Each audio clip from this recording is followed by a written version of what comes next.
नमस्कार, स्वागत है आपका न्यूज बाइस्कोप में। मैं हूं आसिया। 81 विधानसभा सीटों में 43 पर पार्टियों ने जोर लगा दिया। चुनाव हो गए और अब दूसरे चरण पर सबकी नजर है। धुआंधार स्टार प्रचारकों के आने का सिलसिला भी जारी है। लगातार स्टार प्रचारक पहुंच रहे हैं और अपने प्रत्याशियों के लिए कैंपेन कर रहे हैं। इस बार 2 महत्वपूर्ण प्रमंडल हैं चुनावी मैदान में। जो 20 तारीख को जहां वोटिंग होगी उसमें कोयलांचल और संताल की सीटें हैं। अब इन सीटों पर मुकाबला कैसा है, इस पर लगातार हम चर्चा कर रहे हैं। आज हम बात करेंगे कोयलांचल और संताल की 2-2 सीटों पर और यहां के मुकाबले को समझेंगे, यहां की इन सीटों के समीकरण को समझेंगे। तो सबसे पहले कोयलांचल की महत्वपूर्ण सीट बोकारो की बात करते हैं। बोकारो में किस तरह का मुकाबला है वो आपको दिखाते हैं। बिरंची नारायण यहां से फिर से बीजेपी के टिकट पर चुनावी मैदान में है और दूसरी तरफ कांग्रेस कोटे से श्वेता सिंह है यहां चुनाव के मैदान में, जो बिरंची नारायण को टक्कर दे रही है। और वहीं जेएलकेएम के भी कैंडिडेट हैं यहां पर, सरोज कुमारी हैं, तो वो क्या कमाल कर पाती है इन दोनों के बीच में, वो देखना काफी दिलचस्प होगा। फिलहाल तो समझते हैं पहले सीट के नेचर को, सीट के मिजाज को हमारे वरिष्ठ सहयोगी राकेश रंजन के साथ। रंजन जी, बोकारो की सीट का इतिहास क्या रहा है, कौन से समीकरण काम करते रहे हैं?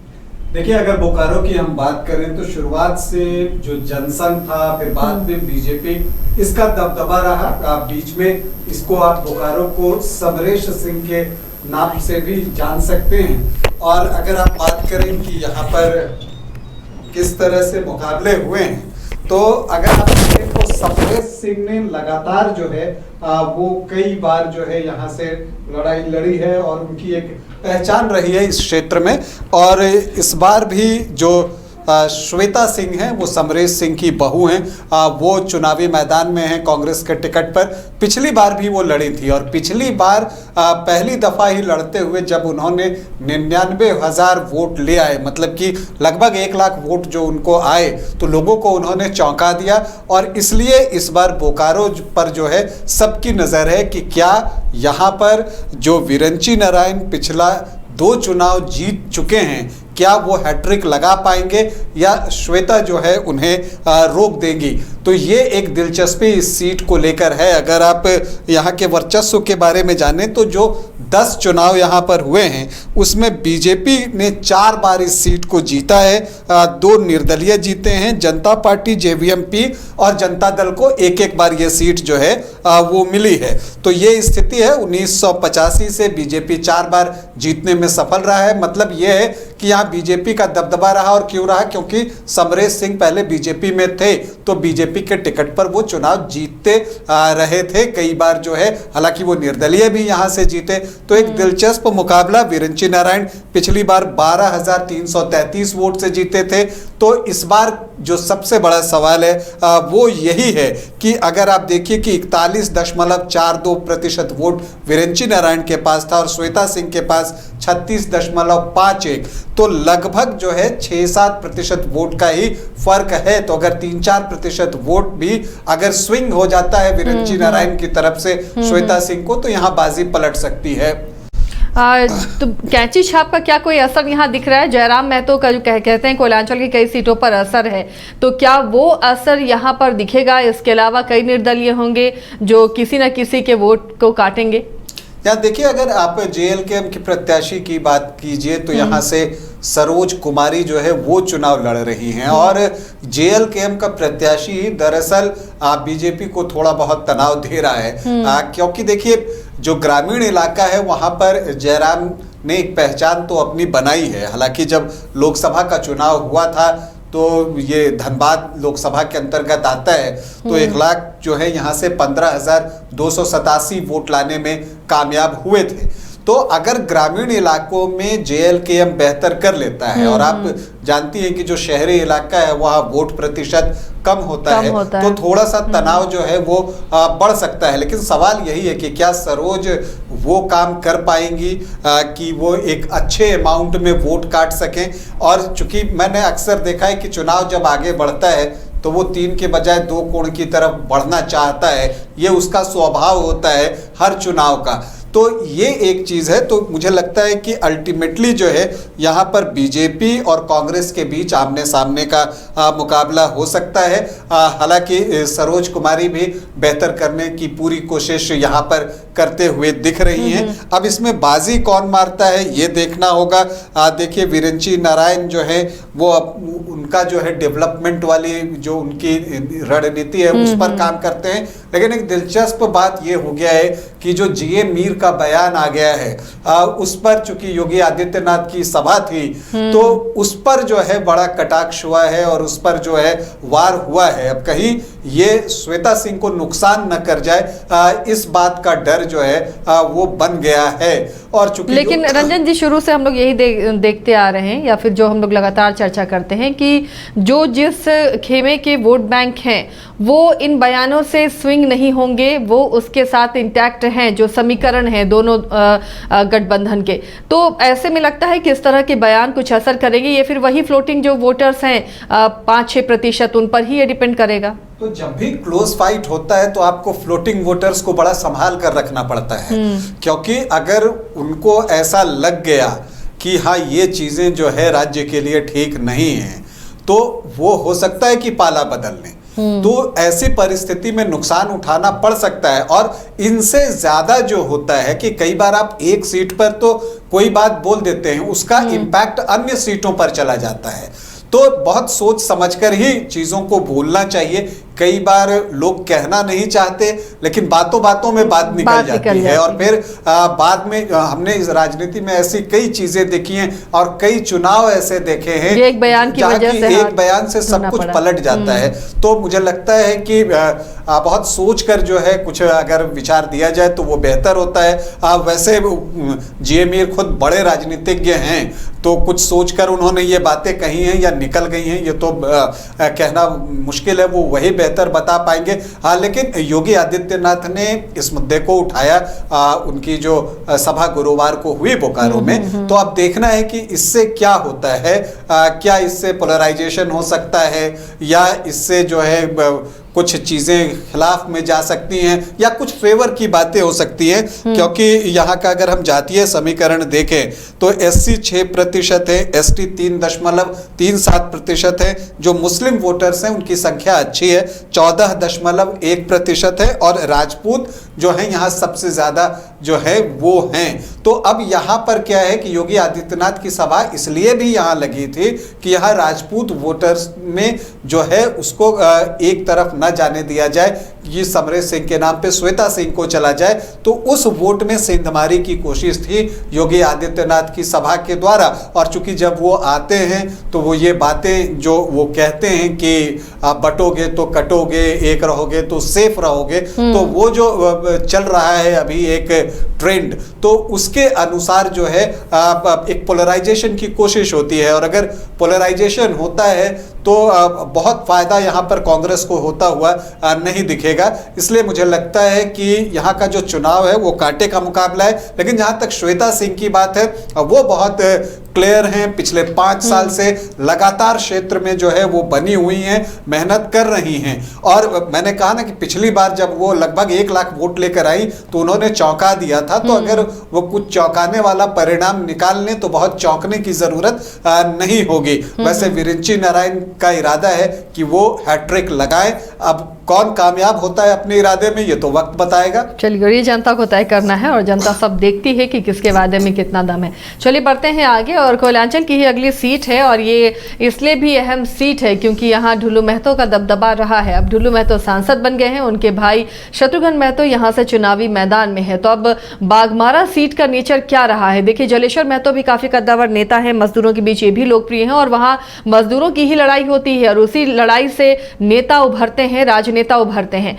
तो बाघमारा की जंग को कैसे देख रहे हैं? बाघमारा का इतिहास क्या रहा है इस सीट का? देखिए, ट्रेडिशनली अगर आप बाघमारा की बात कीजिए तो कांग्रेस को यहाँ अच्छी सफलता मिलती रही है पास्ट में भी। ये अगर आप देखिए तो वो आपको दिखता भी है कि 1985 से आप देखिए तो कांग्रेस 3 बार इस सीट को जीतने में सफल रही है। और अगर हम ओवरऑल बात करें तो कांग्रेस 6 बार यहां से जीत हासिल कर चुकी है। बीजेपी के नाम 2 जीत है और ये दोनों ढुल्लू महतो ने दिलवाए हैं 2014 और 2019 में, और उससे पहले 2009 में भी ढुल्लू महतो जीते थे, लेकिन तब वो जेवीएम-पी के टिकट पर चुनाव लड़ रहे थे। तो पिछला 3 चुनाव ढुल्लू महतो जीते हैं, तो उनकी हैट्रिक हो चुकी थी। लेकिन एक बार चूंकि वो जेवीएम-पी के टिकट पर जीते थे तो बीजेपी के नाम 2 जीत है, तो अब बीजेपी हैट्रिक लगाना जो है वो चाहती है। लेकिन दूसरी तरफ जलेश्वर महतो हैं जो पिछली बार जो है सिर्फ 824 वोट से हार गए थे। तो वो जो ये वोट प्रतिशत है जो 0.46% का फर्क, मतलब आधे प्रतिशत से भी कम का फर्क, कहने का मतलब अगर 0.25% वोट भी स्विंग हो जाता है तो यहां परिणाम बदल सकता है। लेकिन हर चुनाव जो है वो अलग होता है, समीकरण अलग हो जाते हैं, परिस्थितियां अलग हो जाती हैं। इस बार देखिए एक निर्दलीय प्रत्याशी हैं रोहित यादव, वो भी बहुत दमखम के साथ जो है वो चुनाव लड़ रहे हैं। रोहित पहले आरजेडी में थे, वहां पर फिर उसके बाद वो कांग्रेस में आए और उनको उम्मीद थी कि यहां से उन्हें टिकट मिल सकता है। लेकिन फिर जो है जब टिकट जलेश्वर महतो को मिल गया तो अब वो निर्दलीय ताल ठोक रहे हैं, लेकिन वो बहुत मजबूती के साथ यहां पर चुनाव लड़ते हुए दिख रहे हैं। उनको जो यहां पर यादव गोप का वोट है उस पर भरोसा है, प्लस जो एक आरजेडी का कॉम्बिनेशन होता है माई वाला, तो उनकी नजर जो है वो मुस्लिम वोटों पर भी है और अन्य जातियों में भी वो सेंधमारी करना चाहते हैं। और ढुल्लू महतो पर वो बहुत हमलावर हैं। वो कहते हैं कि ढुल्लू महतो के आतंक से बाघमारा को निजात दिलाना है। तो वो जो है आपको बहुत तगड़े तरीके से चुनाव लड़ रहे हैं। इसके अलावा यहाँ से जेएलकेएम के प्रत्याशी हैं दीपक रवानी, और यहाँ पर रवानी वोटर्स की संख्या भी जो है बहुत अच्छी है। तो उसे देखते हुए जेएलकेएम ने दीपक रवानी को टिकट दिया है, इस उम्मीद में दिया है कि रवानी वोट तो वो लेंगे ही, और साथ में जो यहाँ कोयरी कुर्मी वोटर्स हैं उनका वोट भी उनको मिल जाए, महतो वोटर्स भी उनके पाले में आ जाएं जयराम के नाम पर, तो वो भी मुख्य मुकाबले में आ सकते हैं। मुकाबले को त्रिकोणीय या चतुष्कोणीय बना सकते हैं। तो देखते हैं चुनाव किस तरह से आगे बढ़ता है। अगर यहाँ के हम समीकरण की बात करें तो जो एससी हैं वो 6.18% हैं, जो एसटी हैं वो 11.44% हैं, जो मुस्लिम हैं वो 16% हैं। तो यहाँ ये महत्वपूर्ण है कि इस वोट का जो बंटवारा होता है वो होता है या नहीं होता है। अगर होता है तब तो फिर फायदा जो है वो शत्रुघ्न महतो को हो सकता है यहाँ पर, जो कि ढुल्लू महतो के बड़े भाई हैं, वही बीजेपी के टिकट पर यहाँ से चुनाव लड़ रहे हैं। लेकिन ये फायदा तो मिलेगा अगर आपके बड़े भाई सांसद हो उसी इलाके से, धनबाद सीट से ही, वहीं बाघमारा भी आती है, तो ये फायदा तो एक मिलता है ना क्षेत्र की जनता का। जब समर्थन ढुल्लू महतो को मिला है तो शत्रुघ्न महतो को भी मिलेगा, एक प्लस पॉइंट यहाँ पर हो जाता है उनके लिए। या और अगर आप बात कीजिए तो ढुल्लू महतो ने चुनाव की कमान संभाल रखी है, वो पूरा लगे हुए हैं। यहाँ पर अमित शाह की भी सभा हो चुकी है, दूसरी तरफ जलेश्वर महतो के लिए राहुल गांधी ने सभा की, तो दम सब लगा रहे हैं। देखिए कांग्रेस को भी लग रहा है कि 824 वोट से हारे थे तो वो खाई पार्टी जा सकती है, और दूसरी तरफ बीजेपी जोर लगा रहा है कि चूंकि पिछली बार क्लोज फाइट रही थी तो इस बार हमें और मजबूती से लड़ना है और अपने वोट प्रतिशत बढ़ाने हैं। हालांकि पिछली बार देखिए तो ढुल्लू महतो को 43.71% वोट आया था, लेकिन 43.25% वोट लाने में जलेश्वर महतो भी सफल हो गए थे। लेकिन इस बार जेएलकेएम और निर्दलीय दोनों खेल बिगाड़ सकते हैं, दोनों को ही वोट कर सकते हैं।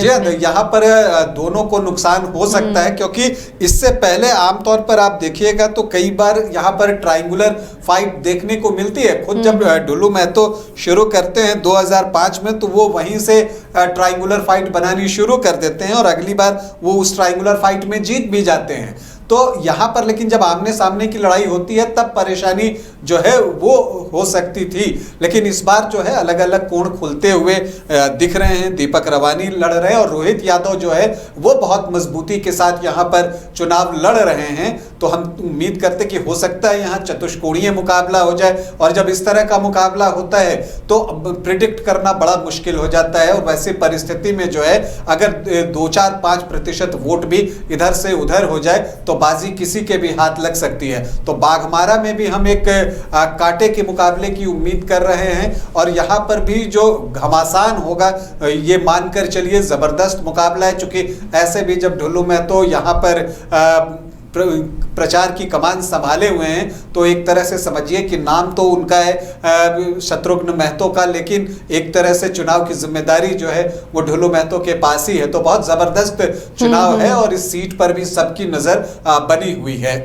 चलिए तो बढ़ते हैं अब संताल की तरफ। संताल पर तो बहुत नजरें हैं और इंडी गठबंधन से जेएमएम भी चाहेगा कि वो संताल को बचा कर रखे, और बीजेपी लगातार कोशिशें करता रहा है कि वो संताल की किले को भेज सके। तो ये लड़ाई भी प्रतिष्ठा की लड़ाई बनी हुई है, और संताल को लेकर ही एक बड़ा मुद्दा बीजेपी के हाथ घुसपैठ का लगा है, और इस घुसपैठ के मुद्दे को बीजेपी पूरे झारखंड के विधानसभा चुनाव में भुनाने की कोशिश कर रही है। तो संताल की सीटें कितनी अहम है ये आप लोगों को समझ में आ रहा होगा दोनों ही खेमों के लिए। तो संताल की आज जो सीट की हम पहले चर्चा करते हैं वो महगामा की सीट है, जहां पर दीपिका पांडे मंत्री हैं और इस बार की कांग्रेस की प्रत्याशी भी हैं, सिटिंग विधायक भी वहां की। वहीं बीजेपी ने अशोक भगत पर भरोसा जताया है, तो जेएलकेएम से जवाहरलाल यादव यहां चुनावी मुकाबले में है। महगामा की जंग अब कितनी दिलचस्प नजर आ रही है। दीपिका पांडे जिन्होंने लोकसभा चुनाव में नॉमिनेशन नहीं वो कर पाई, उनका नाम सामने आया, फिर नाम वापस ले लिया गया, फिर से महगामा की टिकट पर है। पार्टी पर बहुत आस्था उन्होंने जताई, मंत्री का पद भी इस बार मिला। तो क्या लगता है कि इस बार थोड़ा भारी भरकम उनका वजन यहाँ पर रहेगा एक मंत्री के तौर पर, या फिर अशोक भगत बाजी मार सकते हैं? क्या समीकरण कहता है? देखिए, दीपिका पांडे सिंह ने जब गोड्डा से जो उनको लोकसभा का टिकट मिला था और वो पार्टी के कहने पर उन्होंने त्याग किया, उससे उनका कद जो है राजनीति में बड़ा हुआ।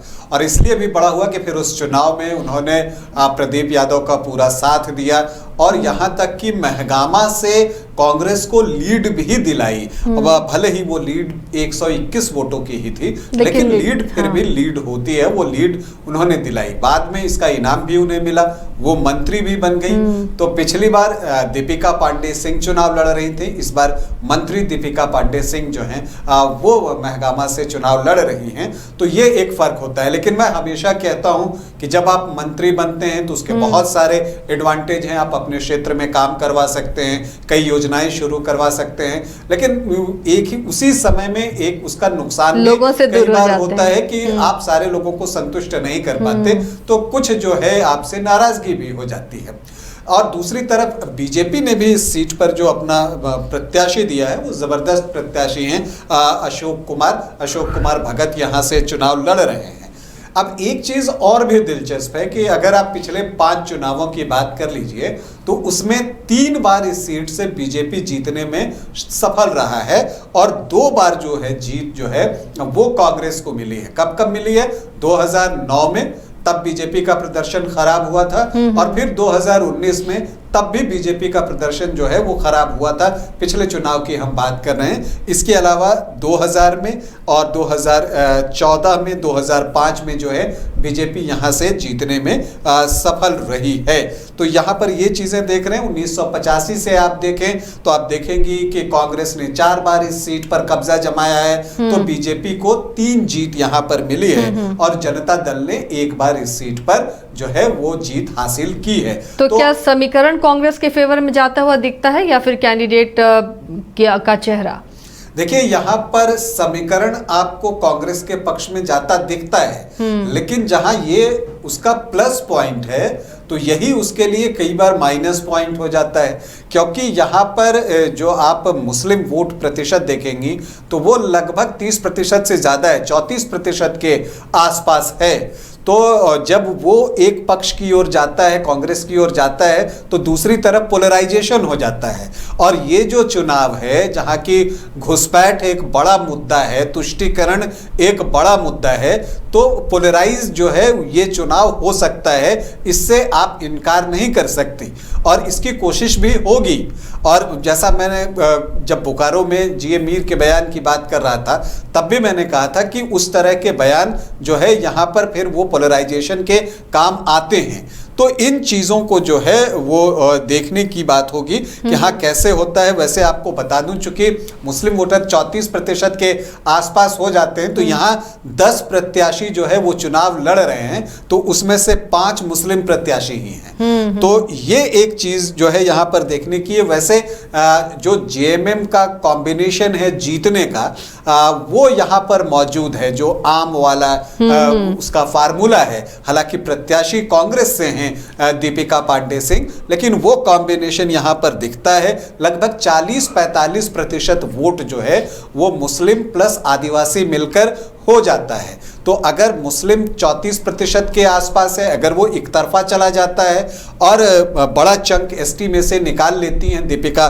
पांडे सिंह, जैसा कि वो पिछली बार भी निकालनी थी, क्योंकि पिछली बार उनका वोट 45.5% के आसपास था, तो वो एक बेहतर स्थिति में पहुंच सकती हैं और फिर जो है उनके लिए दूसरी पारी खेलना थोड़ा आसान हो जाएगा। लेकिन यहाँ पर अशोक कुमार भगत जो हैं वो भी बड़ी शिद्दत से चुनाव लड़ते हैं। इसमें जेएलकेएम ने एक प्रत्याशी दे दिया है, जवाहरलाल यादव यहाँ से जेएलकेएम के प्रत्याशी हैं। वो यादव वोटों पर कितनी सेंधमारी कर पाते हैं, क्योंकि यहाँ यादव वोटर्स की संख्या भी बहुत ज़्यादा है, 5% से ज़्यादा है। इनफैक्ट 7.4% जो है वो यादव वोटर्स इस क्षेत्र में हैं। तो अब जवाहरलाल यादव किस तरह का प्रदर्शन करते हैं उस पर भी बहुत कुछ डिपेंड करेगा, वो कितना वोट काटते हैं। क्योंकि देखिए ये जो महगामा का इलाका है वो बिहार की सीमा से सटा हुआ है, तो उसकी एक छाप यहाँ पर दिखती है। और आप जानती हैं कि जो दीपिका के ये थे ससुर, वो अवध बिहारी सिंह, वो यहाँ 4 बार विधायक रहे हैं, मंत्री भी रहे हैं बिहार सरकार में। तो एक आप कह सकते हैं कि जो बैकग्राउंड है वो दीपिका को जो है वो यहाँ पर समर्थन करता हुआ दिखता है, उनको बूस्ट करता हुआ दिखता है। और प्लस जो जातीय समीकरण है तो यहाँ पर वो ब्राह्मण वोटों में भी सेंधमारी कर लेती हैं। और इसके अलावा जो है आपको कोयरी कुर्मी वोट होता है, उसमें भी उनका हिस्सा रहता है। तो अगर आप समीकरण देखें तो दीपिका पांडे सिंह मजबूत दिखती हैं। लेकिन अगर पोलराइजेशन हो जाता है, चूंकि पिछली बार भी बीजेपी ने यहां से 39.12% वोट लाए हैं, तो अगर यहां पर पोलराइजेशन हो जाता है तब तो मुकाबला कांटे का हो जाएगा। और अगर पोलराइजेशन नहीं होता है तो मुझे लगता है कि दीपिका पांडे सिंह को बहुत मुश्किल नहीं होनी चाहिए। वैसे उनके लिए एक अच्छी बात यह है कि इस बार भी जो है दीपिका पांडे सिंह चूंकि मंत्री हैं तो कई काम उन्होंने करवाए हैं। उनके लिए परेशानी का सबब एआईएमआईएम के कैंडिडेट बन सकते हैं अगर वो वोट निकाल लें तब। हालांकि पिछली बार जो है उनको 3% के आसपास ही वोट मिला था जो एआईएमआईएम के कैंडिडेट थे तब। लेकिन एक बात ये भी होती है ना कि आप 34% है, उसमें से जितना वोट कटता जाएगा तो अल्पसंख्यक वोटर्स का, आप कोई 3 काट ले, कोई 1 काट ले, कोई आधा काट ले, तो भी वो आप धीरे धीरे नीचे की ओर आते चले जाते हैं। तो यहाँ पर दीपिका पांडे सिंह की कोशिश होगी कि वो उस वोट में कोई सेंधमारी ना होने दें और एआईएमआईएम के जो प्रत्याशी हैं मोहम्मद कामरान खान, उनको जो है वो ज़्यादा वोट लेकर न जाने दें। तो एक दिलचस्प मुकाबला महगामा में भी है। और जैसा मैं कह रहा हूं कि अगर पोलराइजेशन नहीं होता है तो समीकरण दीपिका पांडे सिंह को फेवर कर रहा है, पोलराइजेशन होता है तो कुछ भी कहना मुश्किल है, तब बिल्कुल आमने सामने की लड़ाई हो जाएगी, कांटे की लड़ाई हो जाएगी। चलिए बढ़ते हैं आगे और एक और संताल की सीट है शिकारीपाड़ा की सीट। ये सीट भी काफ़ी दिलचस्प है क्योंकि नलिन सोरेन जो यहाँ से विधायक हुआ करते थे, सांसद का चुनाव जीते हैं नलिन सोरेन और फिलहाल सांसद है, और उनकी जगह उनके बेटे जेएमएम की टिकट पर यहाँ चुनावी मैदान में हैं आलोक सोरेन। और वहीं बीजेपी ने भरोसा जताया है पारितोष सोरेन पर। तो शिकारीपाड़ा की जंग अब कितनी दिलचस्प नजर आएगी जब नलिन सोरेन नहीं और उनके बेटे चुनावी मैदान में है। रंजन जी, सीट का समीकरण तो यहाँ साफ है, आदिवासी आदिवासी वोटों की बदौलत कोई भी यहाँ जीत हासिल करता है। संथाली आदिवासी बहुल इलाका ये है, तो ऐसे में अब जो दोनों उसी समुदाय से आते हैं और एक के साथ नलिन सोरेन का बैकग्राउंड है, तो जंग यहाँ कितनी दिलचस्प अब दिख रही है।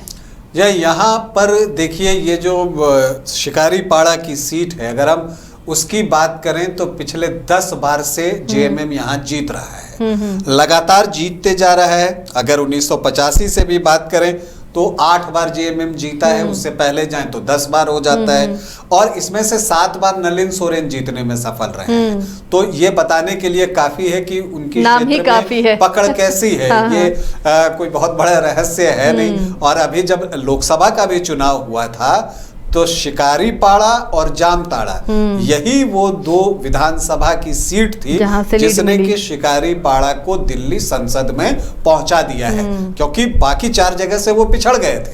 लेकिन यहाँ पर उन्होंने बड़ी लीड अर्जित की थी, और यहाँ पर जो उनकी लीड थी लोकसभा में वो 25,341 वोटों की थी, और जो पिछले बार वो विधानसभा जीते हैं तब वो 29,471 वोट से जीते हैं, और लगभग 52% वोट उनके पास आया था। जबकि जो बीजेपी के परितोष सोरेन हैं उनको 32.56 मतलब लगभग 32.5% का वोट मिला था। तो आप जो वहां से फर्क देखती हैं तो वो 20% का फर्क जो है वो दिखता है। लेकिन तब नलिन सोरेन थे, अब आलोक सोरेन है, तो क्या थोड़ा असर पड़ेगा?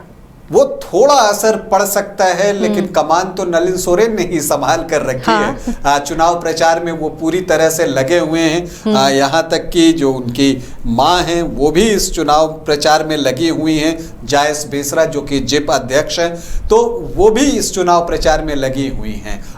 हेमंत सोरेन भी उनके लिए प्रचार करेंगे। तो इस स्थिति में आप देखिए तो आपको लगता है कि आलोक सोरेन का पलड़ा जो है वो भारी हो सकता है।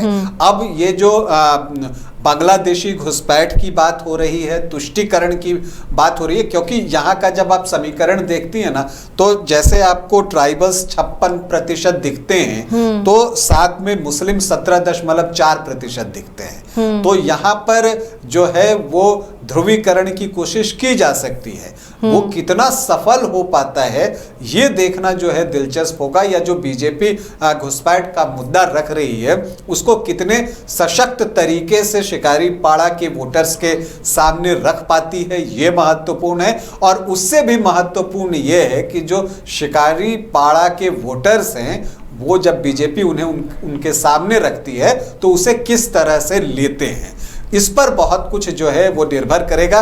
और अगर ऐसा कुछ होता है तब मुकाबला जो है वो करीबी बन सकता है, क्योंकि 10% का स्विंग एटलीस्ट जो है वो बीजेपी कैंडिडेट परितोष सोरेन को चाहिए कि वो नलिन सोरेन वाले अकाउंट में जो पिछली बार वोट पड़े थे उसमें से कम 10-11% निकाले। और कहीं से निकालने से काम नहीं चलने वाला है, वहीं से निकालना होगा। तो क्या वो ऐसा कर पाएंगे, ये एक बड़ा सवाल है। वैसे यहाँ पर अगर आप देखिए तो महतो वोटर्स भी हैं, बंगाली जो वोटर्स हैं उनकी संख्या भी यहाँ अच्छी खासी है। और यही वजह है कि बीजेपी की तरफ से भी जो है बंगाल से नेता आकर यहाँ पर प्रचार कर रहे हैं, और वो कोशिश हो रही है कि जो बांग्ला भाषी वोटर्स हैं उनको साधा जाए। तो उसमें कितनी कामयाब हो पाती है बीजेपी ये तो वक्त बताएगा। लेकिन जो आप समीकरण देखते हैं कि देखिए यहाँ पर जो चूंकि अब रेगुलर नलिन सोरेन जीतते रहे हैं, आमतौर पर जो बीजेपी का स्ट्रांग पॉइंट होता है कि संगठन उसका बहुत मजबूत होता है, बूथ मैनेजमेंट बहुत जबरदस्त होता है, वो यहाँ जेएमएम के साथ है। आपको बताऊं कि पिछले दिनों बूथ स्तरीय कार्यकर्ताओं की एक मीटिंग हुई है जो नलिन सोरेन ने ली है। तो यहाँ पर उसकी भी तैयारी है, संगठन मजबूत है और यहाँ बूथ स्तरीय कार्यकर्ता तैयार हैं, जो कि बाकी जगहों पर आप बीजेपी के पक्ष में जाते हुए देखती हैं। जहां तक बूथ मैनेजमेंट और संगठन की बात होती है वो यहाँ जेएमएम के साथ है शिकारीपाड़ा में, और इसका क्रेडिट जो है वो नलिन सोरेन को जाता है, क्योंकि वो इस क्षेत्र में लगातार जो है लगभग 7 बार मतलब 35 साल, तो 35 साल से वो इस क्षेत्र को देख रहे हैं, तो उनका दबदबा तो है। लेकिन देखिए संताल में आदिवासियों के 2 बड़े चेहरे हैं, चंपाई सोरेन और सीता सोरेन, दोनों बीजेपी में जा चुके हैं। तो क्या वो इस बार संताल में उसका असर दिखेगा आदिवासी वोटर्स में? देखिए, अगर आप चंपाई सोरेन की बात कर लीजिए, सीता सोरेन की बात कर लीजिए, कुछ असर दिखता है, लेकिन क्या वो इतना बड़ा होगा कि 10-11% वोट जो है एक बार में वो चेंज हो जाए? ये सब चीजें जब इतना बड़ा चेंज होता है तो कोई वेव होता है, तभी हो सकता है। और इस बार वेव कहीं दिख नहीं रहा। बिल्कुल नहीं। ये जैसे 1977 में वेव आया था, तो जनता पार्टी की एक वेव चल रही थी, तो उसमें बहुत जो है स्थापित नेता चुनाव हार गए थे। तो जब कोई वेव चल रहा होता है, या 2014 का चुनाव ले लीजिए, तो उसमें दिखता है। अभी इस बार चुनाव में कोई उस तरह का वेव दिख नहीं रहा है। और जैसा मैं कह रहा हूं कि बहुत ज्यादा एंटी इनकम्बेंसी हो, ऐसी भी बात नहीं है। कुछ मुद्दों पर विरोध है, और उन मुद्दों को किस तरह से विपक्ष उठाता है, इस पर बहुत कुछ निर्भर जो है वो करने वाला है। देखिए, ये बात है कि सीता सोरेन आई, तो देखिए अगर विधानसभा में नलिन सोरेन की लीड 29,471 की थी, तो वो लोकसभा में घटकर 25,341 रह गई। फर्क आप इतना ही कर सकते हैं कि 1-2% आप बदल सकते हैं। चंपाई सोरेन भी रेगुलर अब संथाल में रहेंगे, वहां पर चुनाव प्रचार करेंगे बीजेपी के लिए। लेकिन आप जहां पर टाइट फाइट है, जहां 2% का फर्क है, 4% का फर्क है, 5% तक फर्क है, वहां पर तो इसका अंतर दिख सकता है। लेकिन जहां 10%, 15% का मार्जिन है, उसको गेन करना थोड़ा मुझे लगता है कि मुश्किल है। और ये एक बारगी तो होता भी नहीं है। अगर कोई किसी दल में जाता है तो ऐसा नहीं है कि अगले ही दिन सारे कार्यकर्ता उधर चले जाते हैं। ये एक प्रोसेस होता है, तो इस प्रोसेस में जो है वो थोड़ा वक्त लगता है। ये ऐसा नहीं है कि इसी चुनाव में वो सारी चीजें आपको दिखेंगी। लेकिन ये तो है कि शिकारीपाड़ा में जो चुनाव है, देखने पर तो लगता है कि यहाँ पर आलोक सोरेन का पलड़ा भारी है। अब अगर परितोष सोरेन जो है कुछ चौंकाने वाले नतीजे लेकर आ जाते हैं, या यहाँ पर घुसपैठ, तुष्टीकरण के जैसे मुद्दे हावी हो जाते हैं, प्रभावी हो जाते हैं, और जो ट्राइबल वोटर्स हैं उसे एक्सेप्ट करते हैं, और उनको लगता है कि यहाँ पर इसकी वजह से उन्हें बहुत परेशानी हो रही है, तभी जाकर मुझे लगता है कि यहाँ परिणाम बदलेगा। संताल की जो सीटें हैं या फिर जो उसके नतीजे होंगे, वो बीजेपी के इस मुद्दे का भी लिटमस टेस्ट होगा कि इस मुद्दे को कितना संताल की जनता ने उठाया है, समझा है, अपनाया है। चलिए, तो ये संताल की जंग बेहद दिलचस्प होने वाली